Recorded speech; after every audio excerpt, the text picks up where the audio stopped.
entre ruido de cañones y metrallas, surge una historia popular. Una joven que apodaban Juanacayo, el valiente a no dudar, siempre al frente de la tropa se encontraba, peleando como cualquier Juan. En campaña, en un pelón se le escapaba, sin piedad se lo tronaba con un enorme pistolón. Era el coco de todos los federales y los mismos generales tenían pavor.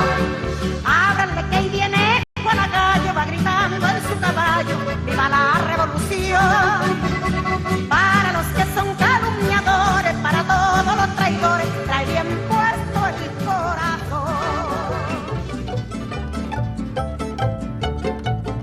This body of work of the Soldaderas is very important in the history of Mexico. Like Elena Poniatowska says, without the Soldaderas, there is no Mexican Revolution. They kept it alive and fertile like the earth. So I'm trying to continue to keep them alive in my artwork, in my paintings. I've used a lot of images from these photographs. This book has been very helpful. And the songs, the Mexican songs, I've tried to use some of the words in my work.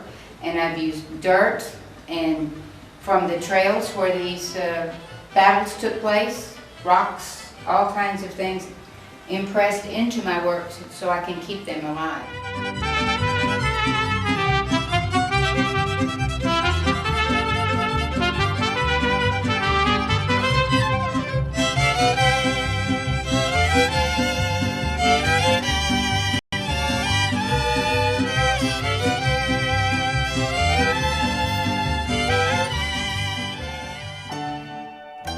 Sometimes I think my work looks like walls. They're very old walls, and part of the history and the words are encrusted in them.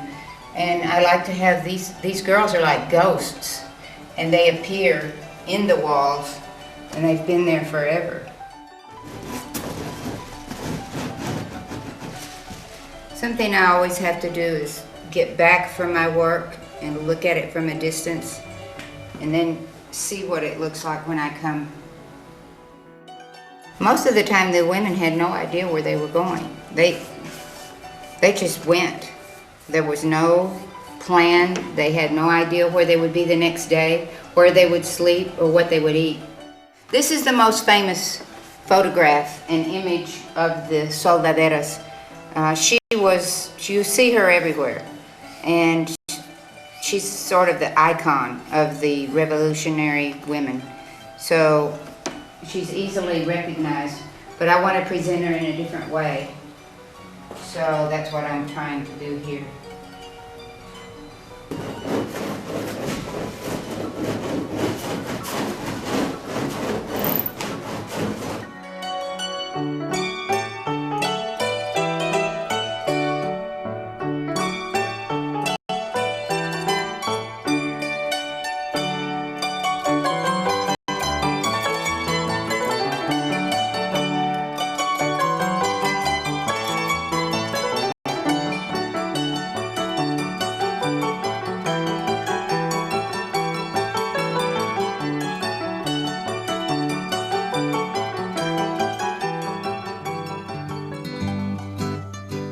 At this time, I'm going to embellish the painting and make a dedication.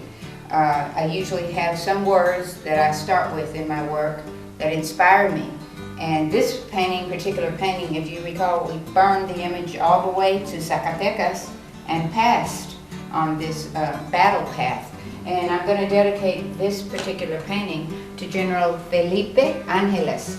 He was the right-hand intelligence man. He was very strategic in Villa's plans for battle.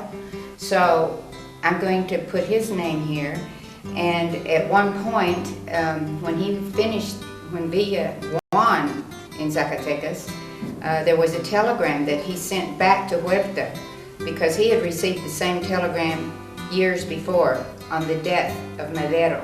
And this telegram said simply, "Viva la República." As I began painting on this piece that's dedicated to Angeles, I recognized that these are angels. This word in Spanish means angels, ángeles, and the women that were soldaderas were really angels to the revolution. There were so many of them that go unnamed, but some of the names we know are Caritina, Petra, Valentina, Adelita, and Juana Gallo. So this is dedicated to them also, the ángeles of the revolution.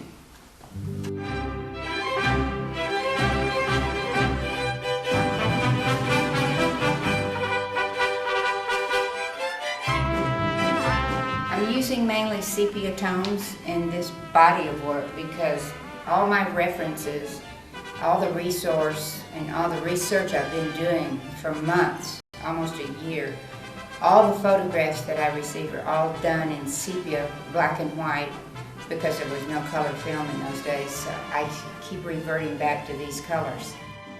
And I'm going to let this dry for a few minutes and come back into it with some other tones of sepia.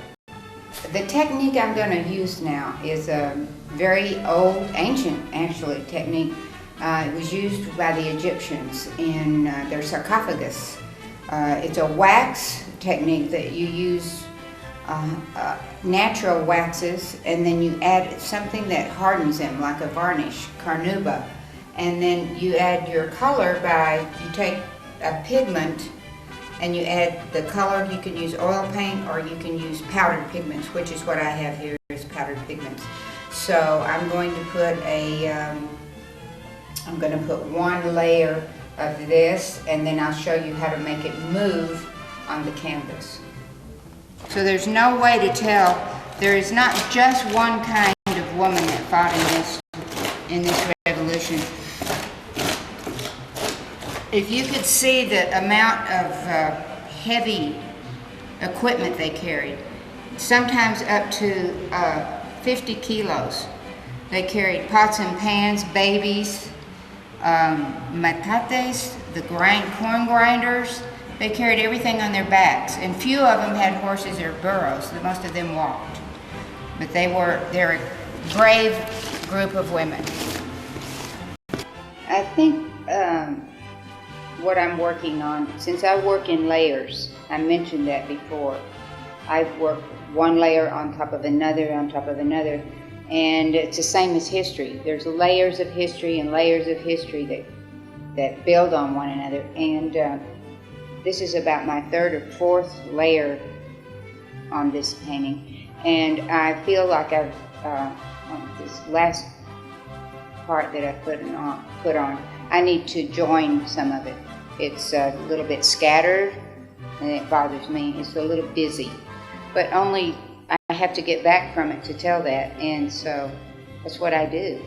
That's what my job is, to make them work, and so I will join these things together and go on to the next layer. That's my job.